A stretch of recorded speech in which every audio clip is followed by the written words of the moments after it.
दोस्तों स्वागत है आप सभी का सर्वोदय एकेडमी में। आज हम लोग एक क्वेश्चन करने वाले हैं जेईई एडवांस का। एक आपके सामने क्वेश्चन है, PYQ है, जिसमें एक स्फेयर दे रखा है जिसकी रेडियस है 10 सेंटीमीटर और इस स्फेयर से 20 सेंटीमीटर डिस्टेंस पर एक चार्ज रखा हुआ कितना 10⁻⁻8 कूलम का। पहले क्वेश्चन पढ़ लीजिए इसको।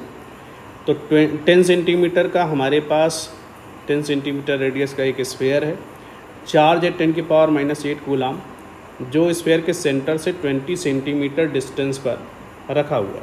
ठीक है, अब किया क्या जाता है, स्फेयर को ग्राउंड किया जाता है and charge on the sphere is measured, और उसका चार्ज का मेज़रमेंट किया जाता है।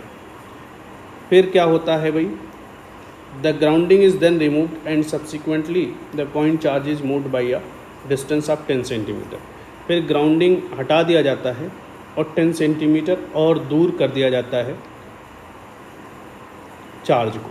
ठीक है, तो उसके लिए ऑप्शन दे रखे हैं हमारे पास, 4 ऑप्शन है। पहला है before the grounding the electrostatic potential of the sphere बताना है, charge flowing from the sphere to the ground because of grounding, after the grounding is removed the charge on the sphere, final electrostatic potential of the sphere. ये हमारे पास options हैं जिसको हमें बताना है। तो ये more than one correct option का क्वेश्चन है। चलिए करते हैं।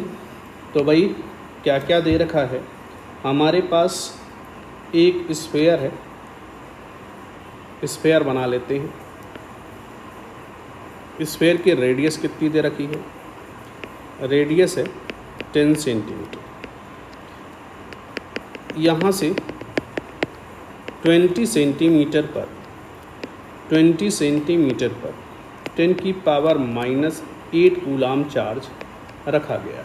ठीक है, अब अगर इस स्फीयर का पोटेंशियल देखें तो क्या होगा। देखिए 10⁻⁻8 कूलम चार्ज जब यहाँ लाएंगे तो इसकी वजह से कंडक्टिंग स्फीयर के सामने वाले सरफेस पर नेगेटिव चार्ज इंड्यूस हो जाएंगे और दूर वाली सरफेस पर पॉजिटिव इंड्यूस हो जाएगा। ठीक है, इस इंड्यूस चार्ज का पोटेंशियल अगर हम देखें, इंड्यूस चार्ज का पोटेंशियल यहाँ पर इस कंडक्टर के लिए मिलेगा 0। क्यों भाई, जितना पॉजिटिव चार्ज आएगा उतना ही नेगेटिव चार्ज इंड्यूस होगा कंडक्टिंग स्फीयर पर। क्यों, क्योंकि इसको कोई चार्ज देने वाला नहीं है। ठीक है, तो पॉजिटिव और नेगेटिव चार्ज दोनों इक्वल अमाउंट में इस स्फीयर पर इंड्यूस होंगे, जिससे पोटेंशियल क्या हो जाएगा, इस इंड्यूस चार्ज का पोटेंशियल 0 हो जाएगा। तो अगर हम इस स्फीयर पर पोटेंशियल पूछें तो ये जो हमारे पास चार्ज है 10⁻⁻8 कूलम, सिर्फ इसका पोटेंशियल आएगा, यानी पोटेंशियल की जो वैल्यू होगी वो हो जाएगा KQ/, डिस्टेंस जो कि 20 सेंटीमीटर है, KQ/R।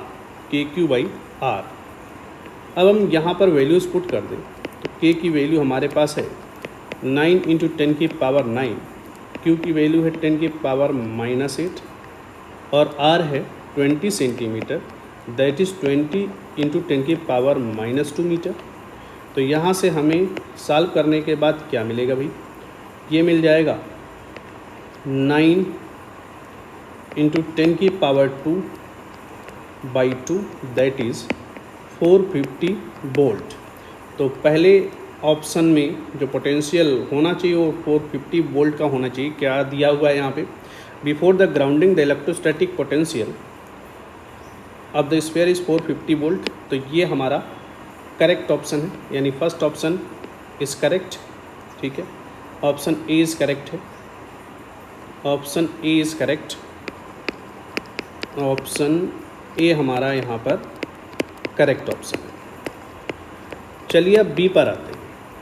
तो बी पर क्या दे रखा है भाई, बी में दिया हुआ है charge flowing from the sphere to the ground because of the grounding.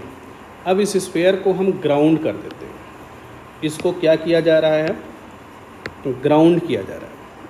इसको हमने ग्राउंड कर दिया। ग्राउंड करने पर अब क्या होगा, यहाँ से अर्थ से इलेक्ट्रॉन आएंगे, अर्थ से इलेक्ट्रॉन आएंगे, इलेक्ट्रॉन आएंगे, और ये जो पॉजिटिव चार्ज है इसको न्यूट्रलाइज करने लगेंगे, यानी पॉजिटिव चार्ज की वैल्यू घटने लगेगी। तो ओवरऑल अगर देखा जाए तो यहाँ पर कुछ चार्ज इंड्यूस हो जाएगा। अब वो इंड्यूस चार्ज की वैल्यू कितनी होगी, तो देखिए होता क्या है, जब किसी को अर्थ करते हैं, when a conductor is earthed, when a conductor is earthed, earth करने पर क्या होता है, इट्स पोटेंशियल बिकम ज़ीरो, इसका पोटेंशियल ज़ीरो हो जाता है। चार्ज ज़ीरो हो ऐसा ज़रूरी नहीं है, ठीक है। तो यहाँ पर पोटेंशियल ज़ीरो हो जाएगा। अब इस ज़ीरो पोटेंशियल को करने के लिए यहाँ पर कुछ न कुछ चार्ज इंड्यूस होगा। अब इस इंड्यूस चार्ज के लिए जो भी इंडक्शन होगा चार्ज का, वो हमारा सरफेस पर रहेगा। तो सरफेस से सेंटर की दूरी r होगी। इस इंड्यूस चार्ज का पोटेंशियल हम आसानी से निकाल सकते हैं, और इस क्यू चार्ज का भी पोटेंशियल निकाल सकते हैं सेंटर पर। सेंटर पर पोटेंशियल निकालने के बाद जो सेंटर पर पोटेंशियल होगा वही किसी भी पॉइंट पर होगा, क्योंकि कंडक्टर का हर पॉइंट का पोटेंशियल क्या होता है, सेम होता है। और इस पोटेंशियल की वैल्यू कितनी होनी चाहिए, ज़ीरो। क्यों ज़ीरो होना चाहिए, क्योंकि कंडक्टर को अर्थ किया गया है। यानी हम ये कहें कि इंड्यूस्ड चार्ज का जो पोटेंशियल है, जो कि के क्यू इंड्यूस्ड अपॉन रेडियस हो जाएगा, प्लस जो एक्सटर्नल चार्ज है के क्यू अपॉन वहाँ से जो दूरी है डी मान लेते हैं, ये दोनों मिला के ज़ीरो होना चाहिए। तो क्यू इंड्यूस्ड की जो वैल्यू यहाँ से मिलती है वो कितनी मिलती है, minus Q R by D. और ये जो क्यू है वो कितना है, माइनस ऑफ 10 की पावर माइनस 8, रेडियस है 10 अपॉन डिस्टेंस है 20, कट जाएगा। तो हमारे पास कितना बचता है, अच्छा आर और डी दोनों ही क्योंकि सेंटीमीटर में है तो इसको यूनिट को चेंज करने की ज़रूरत नहीं है। तो यहाँ से हमें कितना मिलता है, ये हो जाएगा माइनस ऑफ 5 इंटू 10 की पावर माइनस 9 कूलम। तो इतना चार्ज इंड्यूस हुआ। स्फीयर पर जो चार्ज आया वो आया माइनस 5 इंटू 10 की पावर माइनस 9 कूलम। अब ये चार्ज आया कैसे, ये चार्ज कहाँ से आया, अर्थ से आने वाले इलेक्ट्रॉन की वजह से ग्राउंडिंग किया गया। अर्थ से आने वाले इलेक्ट्रॉन की वजह से इस स्फीयर पे चार्ज आया है। तो इतना चार्ज हमें मिलेगा स्फीयर पे, कितना मिलेगा भाई, माइनस 5 इंटू 10 की पावर माइनस 9 कूलम। तो अब ऑप्शन देखते हैं बी और सी। बी और सी ऑप्शन में क्या दिया हुआ है, ऑप्शन बी में है charge flowing from the sphere to ground because of grounding is 5 into 10 की पावर माइनस 9। तो बिल्कुल ये बात हम कह सकते हैं कि भाई चार्ज स्फीयर से 5 इंटू 10 की पावर माइनस 9 चला गया, जिसकी वजह से स्फीयर पर चार्ज माइनस 5 इंटू 10 की पावर माइनस 9 कूलम आया। ठीक है, तो ऑप्शन बी भी करेक्ट हुआ। सी पर आते हैं। After the grounding is removed the charge on the sphere is, जब ग्राउंडिंग हटा दिया जाएगा उस केस में, ग्राउंडिंग को रिमूव कर दिया जाएगा उस केस में जो स्फीयर पर चार्ज है वो बचा रह जाएगा। यानी माइनस 5 इंटू 10 की power minus 9 coulomb charge finally sphere पर आएगा।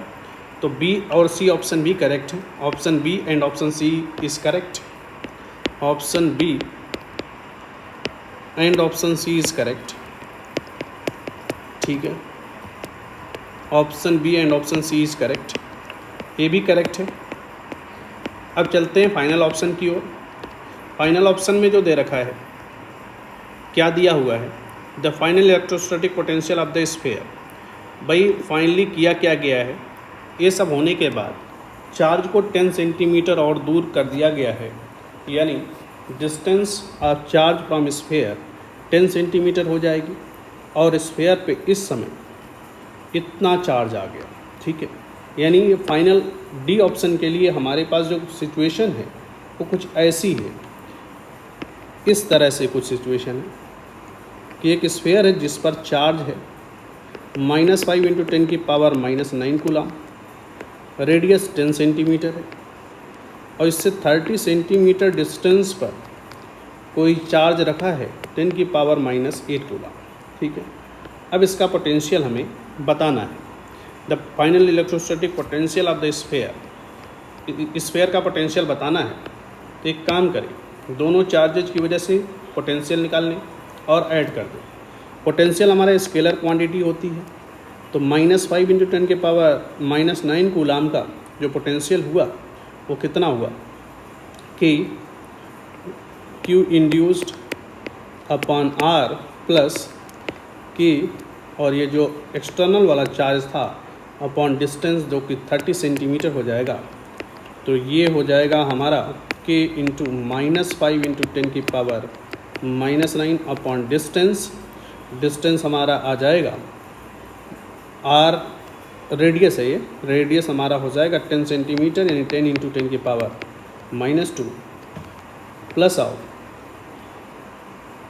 K × 10 की पावर -8 अपॉन 30 × 10 की पावर -2। तो ये कितना मिलता है 9 × 10 की पावर 9 माइनस साइन के साथ, यहाँ माइनस पहले कर लिया हमने, 5 × 10 की पावर 9 अपॉन 10 की पावर -1 प्लस 9 × 10 की पावर 9 × 10 की पावर -8 अपॉन 3 × 10 की पावर -1। ठीक है, तो ये हमें कितना मिलेगा सॉल्व करने के बाद, 9 × 5 45 हो गया और ये तो चला ही जाएगा, तो 450 आ जाएगा निगेटिव साइन के साथ। और ये 9 × 3, तो ये 3 3 जा 9 और ये हमारा आ जाएगा 10 की पावर 10 × 10 की पावर -8, तो 300 हो जाएगा ये, प्लस 300, यानी ये आ जाएगा -150 वोल्ट। अब देखते हैं क्या दिया था वैल्यू यहाँ पे। तो यहाँ पर जो वैल्यू दिया था वो 300 वोल्ट दिया था।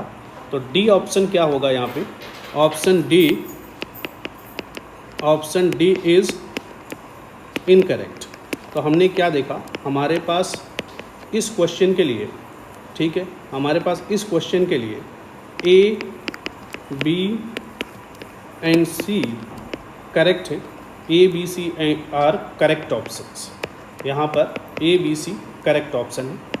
उम्मीद करते हैं सभी लोग को मेरी बातें समझ में आई होंगी। कमेंट करके सभी लोग बताइएगा जिससे कि हम और बेहतर कर सकें। ठीक है, थैंक यू।